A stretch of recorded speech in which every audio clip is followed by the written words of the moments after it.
Hello বন্ধুরা, good morning. আশা করছি তোমরা সকলেই ভালো আছো। আমিও খুব ভালো আছি। আজ অনেক সকাল সকাল উঠে পড়েছি এবং বিছানা টিছানা একদম গোছগাছ করে তারপর আমি মেয়ের কাপড় জামা সমস্ত কিছু ধুয়ে নিলাম। ধুয়ে এখন আমিও স্নান করে নিয়েছিলাম। তারপরে আমি জামা কাপড়গুলো মিলছি। তো দেখছো কি সুন্দর রোদ উঠেছে।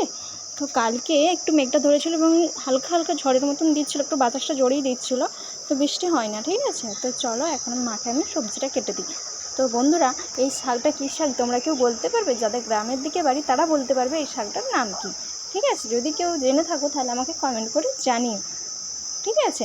তো এই শাকটা কী শাক তোমরা আমাকে কমেন্ট করে জানিও। এই শাকগুলো বাছে দেখো, এই শাকগুলো, এই ফুলগুলো আছে না, এই ফুলগুলো এরকম করে ফেলে দিতে হবে। তারপর একটা একটা করে বেছে ফুলগুলো ফেলে দিয়ে কেটে নিতে হবে।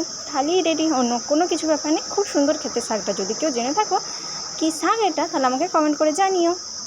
এই দেখো, আজকে একটা তরকারি হচ্ছিল সবজি, সমস্ত রকম সবজি দিয়ে একটা সবজির তরকারি, আর ছিল কপি আলু দিয়ে একটা তরকারি হবে, আর এই যে শাক ভাজা, আর হবে মাছের ঝোল। তো সেটা তো আর দেখানো না, মাছটা মা ভাজছে তার জন্য। তো তারপর আমি চলে এলাম আমার মেয়ের জামা কাপড়গুলো একটু গোছগাছ করে নেব। তুলে রেখেছিলাম কিন্তু গোছগাছ করা হয়নি, তাই এখন আমি মায়ের সবজি টবজি কেটে দিয়ে বললাম গোছ করে নিই।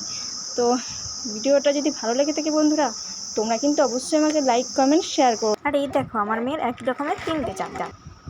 তো বন্ধুরা, আমি একদম খাওয়া দাওয়া করে ঘুমিয়ে পড়েছিলাম। ঘুম থেকে উঠে দেখি এখন বিকেল 4টে মতন বাজে।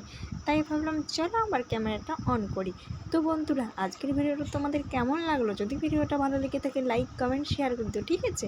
আর তোমরা আমার পাশে থেকো। আর চলো আজকের মতন ভিডিওটা এখানেই শেষ করি। দেখা হবে আবার অন্য কোনো ভিডিওই তোমাদের সাথে। চলো টাটা।